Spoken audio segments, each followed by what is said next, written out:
YCP నేత బొత్స సత్యనారాయణ మాట్లాడుతున్నారు. Live లో చూద్దాం. రోజు ఏదో ఎక్కడో ఒక ఇన్సిడెంట్, రోజు ఎక్కడో ఒక అంశం. ఎంత ఘోరం ఉందండి రాష్ట్రంలో. ఎక్కడైనా ఒక పక్క వ్యవసాయదారుడు హ్యాపీగా లేడు, చదువుకున్నవాడు విద్యార్థి హ్యాపీగా లేడు, ఆరోగ్యం సరిగ్గా లేదు, ఆ శాఖ ఏ శాఖ లేదు. పోనీ ఎక్స్టెండ్ చేయండి, మా డిస్కస్ చేద్దామంటే ఈ 4 రోజులు ఏదో ముక్కుబడికి పెట్టాము అని కమిట్మెంట్కి దానికి అప్లికేషన్ కోసం పెట్టి క్లోజ్ చేయడం. అప్లికేషన్ కాదు, కమిట్మెంట్ ఉండాలి. దయచేసి అది మా తన డిమాండ్. ఓకేనా?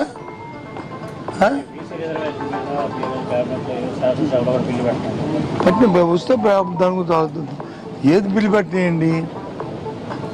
ప్రజలకు సంబంధించింది కానీ పెడితే దాంట్లో ఒక శాంటిటీ కమిట్మెంట్ ఉండాలి.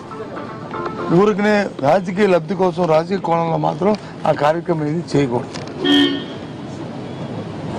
34% ఇవ్వడానికి మేము ఎప్పటి నుంచో ఇవ్వాలని కోరుకున్నాం. అయితే మేమైతే కాదే, కానీ దాంట్లో చర్చ లోపిస్తుంది. అది రేపు మాట్లాడదాం, ఇప్పుడు వద్దు, కూర్చొని మాట్లాడదాం.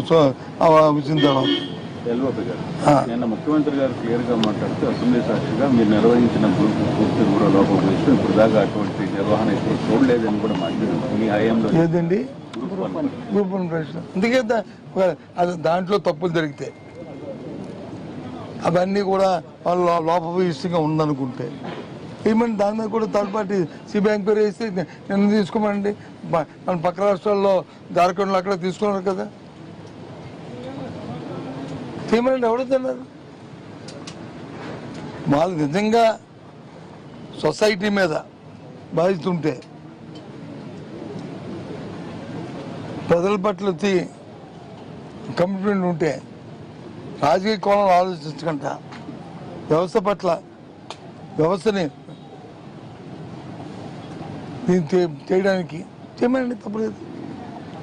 సిబిఐ ఎంక్వైరీ ఏమండి, దానికి సిబిఐ ఎంక్వైరీ ఏమండి, డిఎస్సికి సిబిఐ ఎంక్వైరీ ఏమండి, ఏం తప్పు? మేమేమి నాట్ ఇంగ్లీష్ డిమాండింగ్. అసలు ఇవాళ అంశమే రాలేదు, మరిచిపోయారు.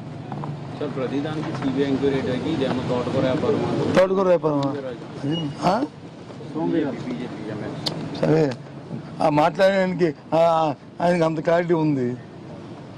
ఆయన మాట్లాడడానికి అంత క్లారిటీ ఉంది. ఎందుకంటే మంత్రి రాజీనామా చేశాడు ఢిల్లీలో.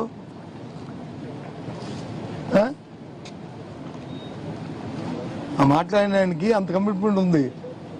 ప్రజల పట్ల కానీ, అంశం పట్ల కానీ, వ్యవసాయం పట్ల కానీ. దాని గురించి మీరు సమాధానం చెప్పండి. నాన్ సెన్స్ అలాంటి మాట్లాడినాడు. తోటకూర అన్నానికి, సోమవారానికి దానికి సమాధానం చెప్పండి ఏంటి? చర్చ ఓకేనా? ఉంటాను.